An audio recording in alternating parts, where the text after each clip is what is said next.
Hey everybody.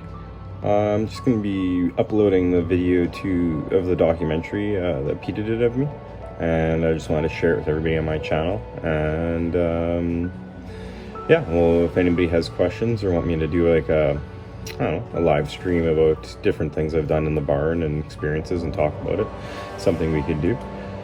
I hope everybody's doing okay in this pandemic and this crazy COVID-19 stuff that we're dealing with. It's great that this video was able to come out when everyone's locked down at home, so it gives everybody a chance to kind of hear my story and hear from an ex-farmer's point of view and what kind of goes on in the barn. We don't go into too much depth and detail of all the different things, but it's a good documentary on the experiences that I went through, some of the more memorable and horrific things. I think back on it now, and it scares me the way we thought about it. It's not normal. A lot of memories there, not good ones.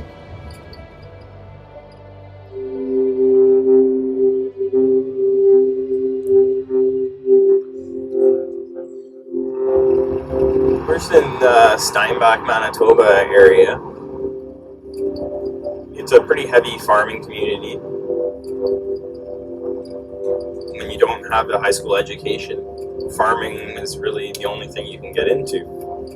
You end up in these factory farms where the conditions are oftentimes horrific and not talked about. I was 16 and a half, 17 when I got into the industry. Didn't know my dad, and my mom moved to the States when I was younger. So I was kind of on my own, and my aunt got me a job in the hog farming industry, just washing barns to start. Not too much interaction with the animals. That kind of happens slowly as you get more experience in the barn. Later on, in the farrowing department, the birthing areas, that was probably the first area of the barn where I encountered thumping and smashing the pigs on the ground that were deemed not going to make it.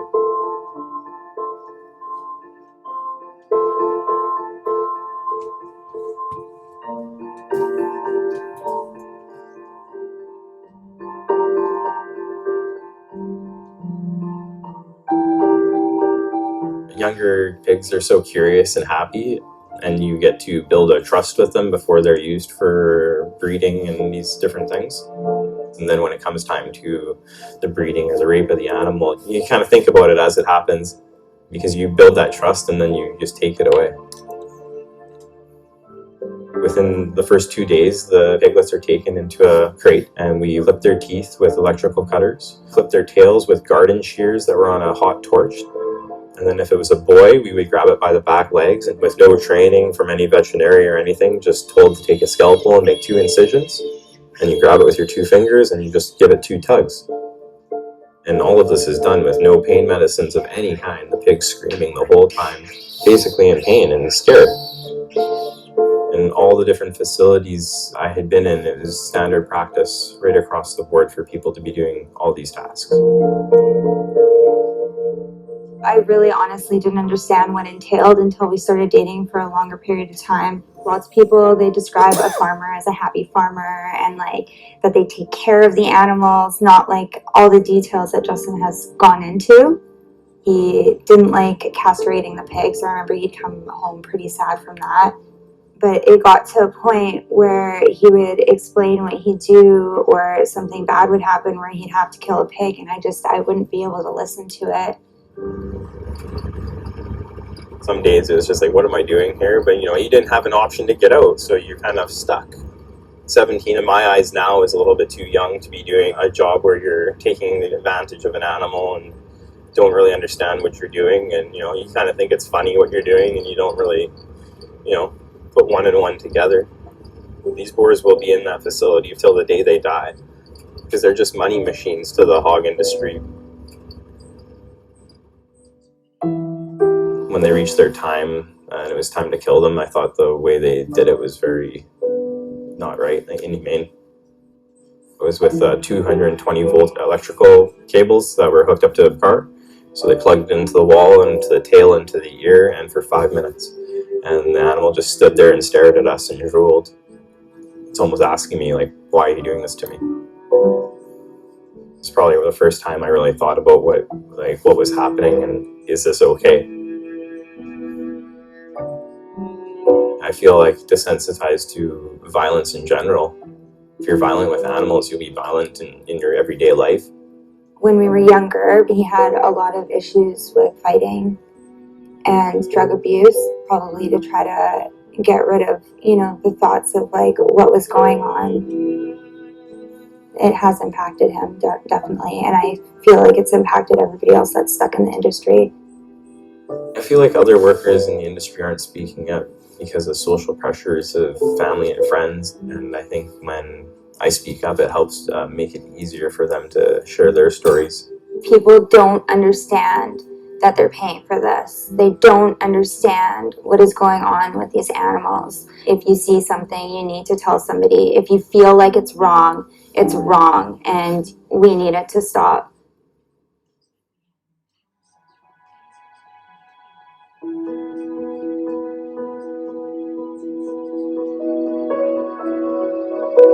It was posted on a group on Facebook that we have a mini pig and he needs a good home, and we just felt like we'd be able to give him a good home, to see him in a happy place and to see if it would work.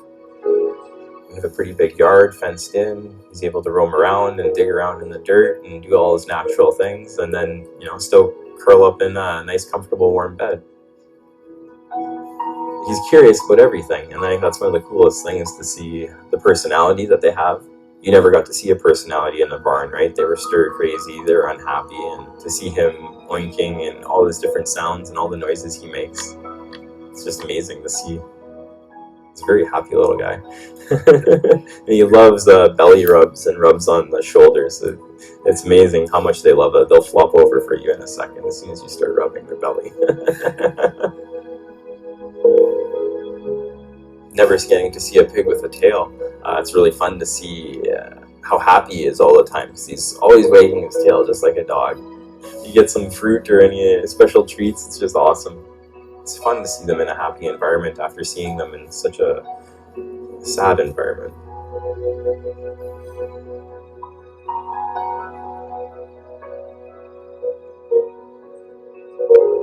By explaining to the public what I went through, it can really help people open their eyes up to some of the cruelties that are happening.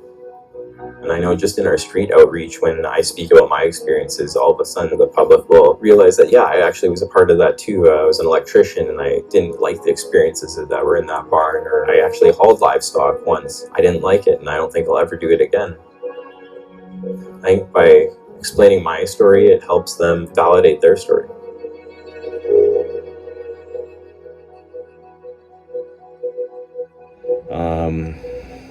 Yeah, when we talk about the 220 volts, that happened at a Boar Stud.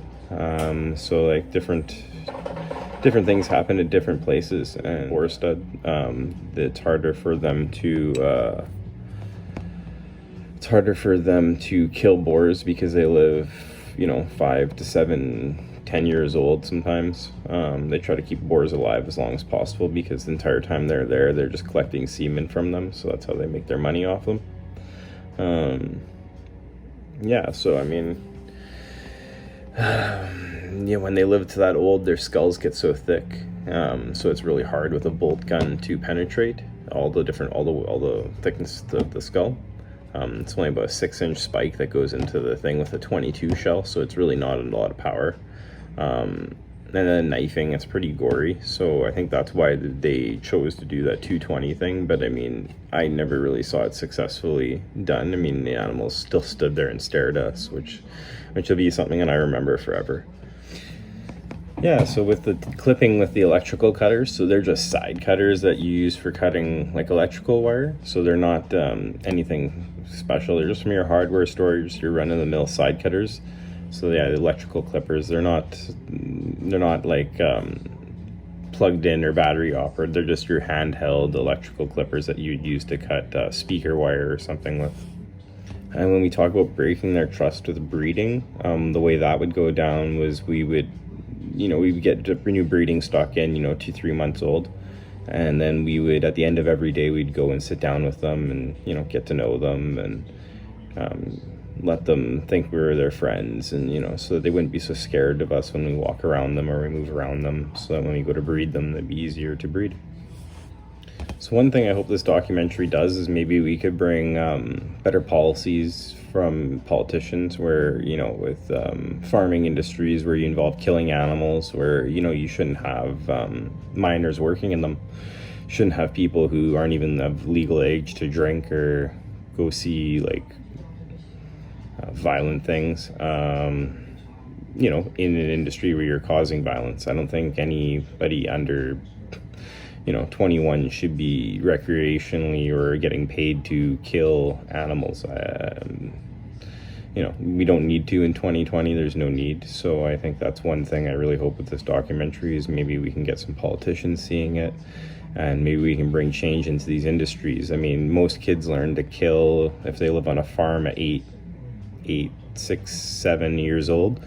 They witness their parents killing, and they're generally involved, and just witnessing is a traumatic experience enough, and it helps the kids think that violence is okay and that killing is okay, when every life is worth living and sentient and has feelings and pain, and everyone wants to live. So that's one thing I hope this documentary sheds a light on, the fact that there's a lot of young people that are being put in these situations and then think violence is okay, or because we can't find the young people, Canadian citizens, to work in these industries, we are bringing in foreign workers who really have no choice but to work in the job we tell them to. That's why foreign workers shouldn't be doing these jobs either. As far as I'm concerned, we should be giving those kind of people jobs that they can be happy and successful and no violence, no mental illness. So I mean, that's a big thing with this documentary I hope can come across to people. Alright guys, well thanks for sticking with me through the video here and watching it to the end. I really hope it impacted you the way it still impacts me. I hope it was educational, and I hope it really helps people, and I hope you can share it with as many non-vegans as possible to help shine a light on these situations, especially for farmers or slaughterhouse workers too, so that they know that they're not alone and that they can speak out on these things and they can share their feelings and experiences. And there's always somebody there, and there's a whole group of people that are ready to support them when they're ready to speak out. Thanks everybody. Keep it real, go vegan, and stay vegan, and do it for the animals and nothing else. Peace.